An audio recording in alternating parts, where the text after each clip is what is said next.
higher. Meet my colleague.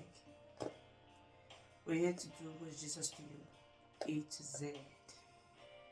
So she's going to pick, I'm going to pick, she's going to pick from this basket. And she's going to say who Jesus is to her, whatever letter she picks or whatever letter I pick. So pick yours.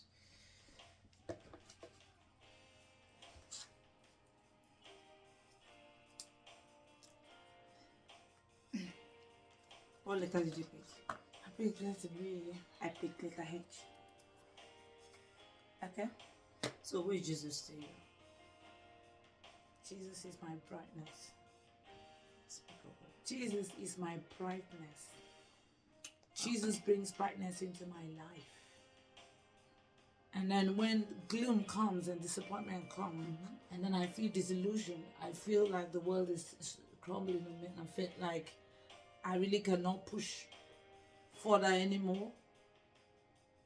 When I think about Jesus and I go to the Bible and then look at what the Bible says about Jesus, it brightens my life.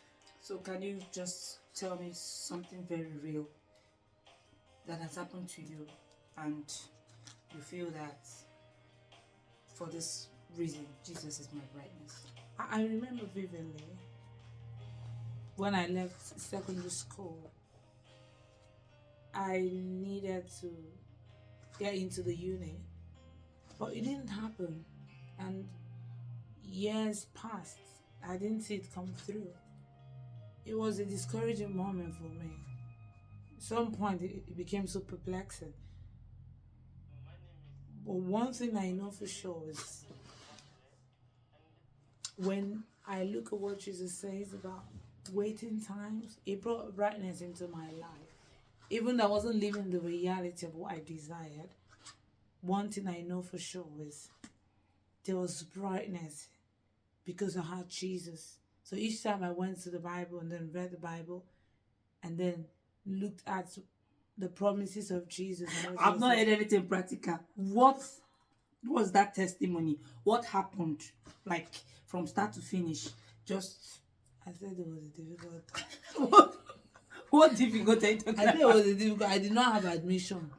You don't have admission. So during the waiting time, Jesus because I don't know what you're saying. Jesus brought in brightness because he went to orphan. Did you talk about your way you couldn't get admission? I said I couldn't. I waited. Then I wanted to get into the uni. I couldn't. Okay. So that was the time. So it was so perplexing for me. But each time I looked at what Jesus had said, what the Bible says about Jesus, it brought brightness into me, even though I was going through a gloomy period of my life. Noted. Thank you very much. Mine is letter H. Jesus is my hero. Yeah. Of course. Yes, he's been acting as my hero. He has been my hero right from a child until now that I'm in adulthood. Jesus has been my hero. He's been doing everything for me. So that's it. So the next one.